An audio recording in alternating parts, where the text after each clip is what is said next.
down the street, and and they working on pennies, right? The difference between 2 cents it can make a difference where you go buy your gas.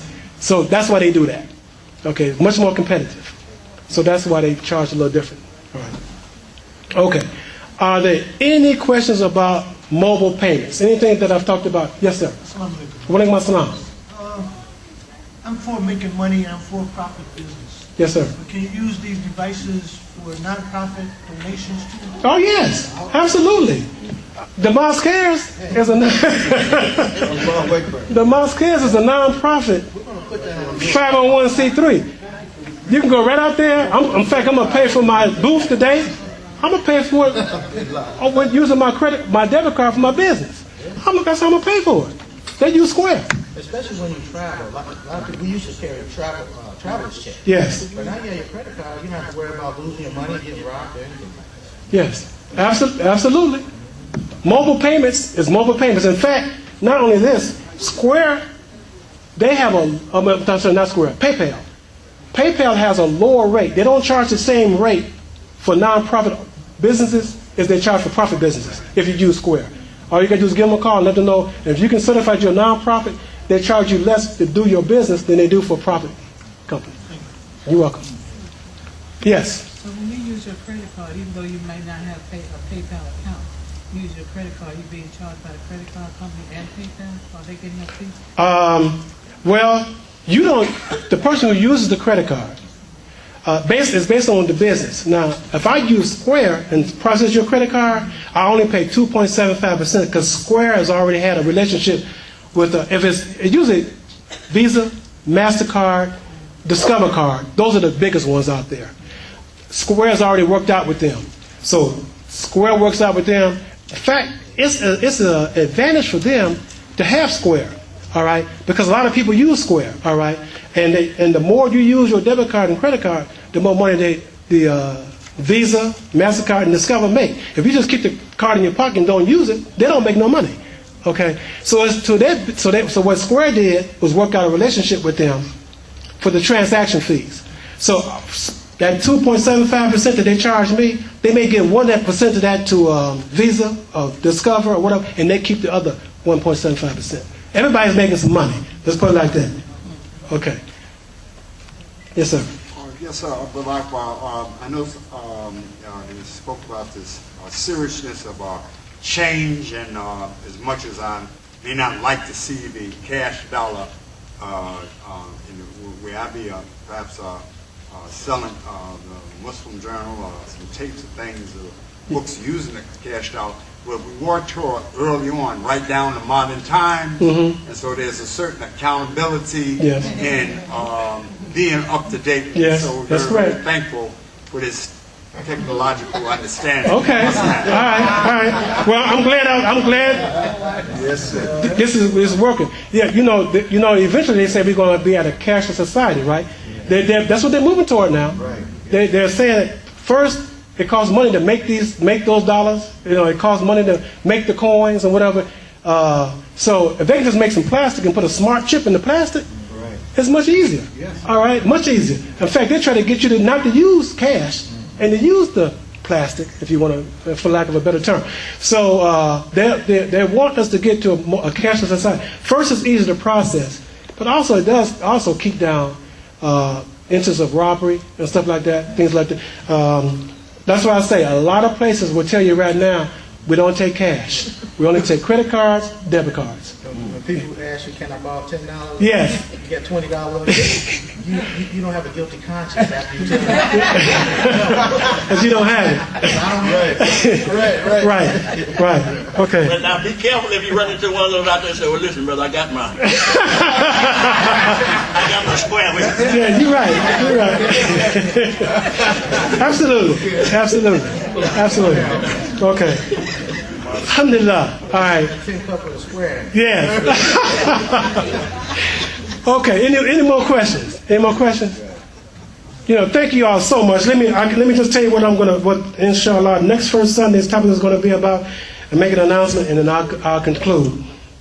Inshallah, next first Sunday, I want to talk about internet sale platforms, selling on the internet sale platforms. Now, I already told you I have a website, and I talked about this a little bit before, but I'm going to talk about some other sites that you can sell, platforms that you can sell on the internet. And, you know, when you sell on the internet, you open yourself up to the world, all right? And that's where you want to be. You want people to be able to come to you and shop 24/7. That's what they do with me. I have a site up, and then Tax break, right, for out-of-state sales. Tax rate, that's the beauty. yeah, it is right now. Now they're working on changing that, right, y'all? They're gonna have to, because businesses are all moving into the internet. That's correct. Yeah. Let me tell you I this. hope not, though. They've already announced it. This holiday season, they're already saying 50% of the sales are going to be online. 50% of the sales this holiday season are going to be on the internet. Okay, they're not going out to the stores. People can sit at their computers and shop. They can shop from home. They can shop in their pajamas. They can shop at 2 o'clock in the morning. They can shop anytime they want to. Okay, really it is. There's nothing like it in the world. Okay, I love it. All right, now what I'm going to do is, at the next First Sunday, I'm going to talk about how to position yourself for those of us who want to sell. And let me tell you something. I want to refer back to the first experience. That's that shopping cart, isn't it? Yes, you do use a shopping cart. No, it's called a shopping cart. Yes, but it's one of the terms. Yes. I want to refer back to the first experience, particularly for the males. We sold. I sold bean pads. I sold papers. I sold fish. I sold sardines. We sold. I didn't go to no class to learn how to sell either. All right? I was just told, brother. FOI class. Yeah, right. Well, okay, like you said, FOI class, but there was no instruction. It was just, brother, pick up those papers and go out there and go to it. You know, and I learned how to sell.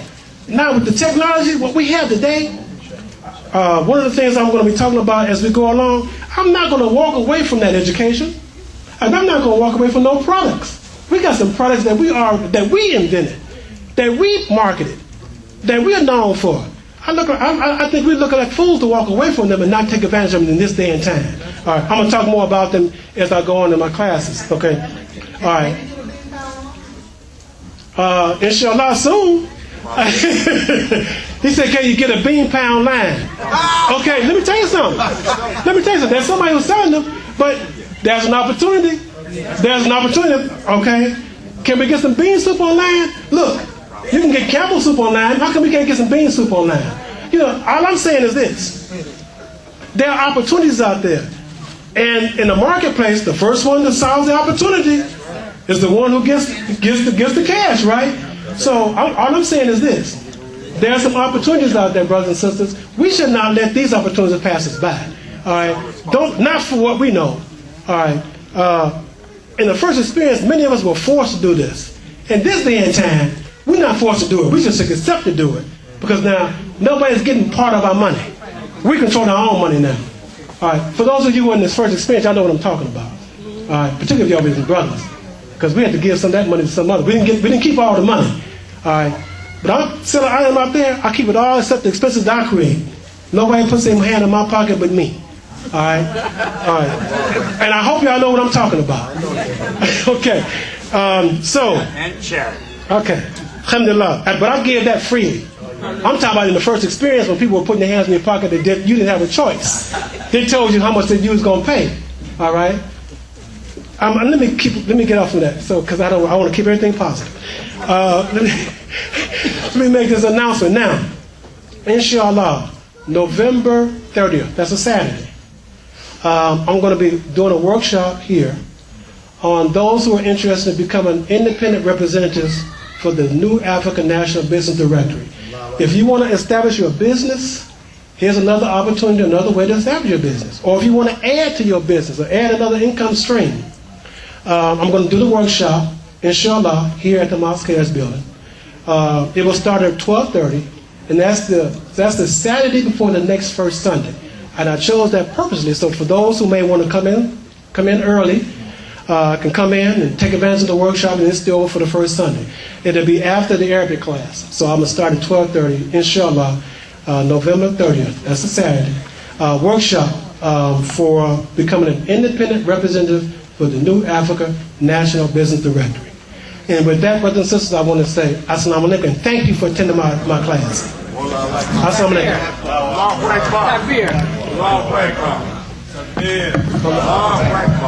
It's a blessing to have people of such top tier experience and knowledge to working with the mosque here. And with that, I get to bring another top tier in. Brother Imam Ajeen Muhammad. He'll take us into the Arabic class, the Arabic presentation today. And we'd like to thank Brother Akbar for an excellent presentation. Thank you. Assalamu alaikum. Wa alaikum assalam.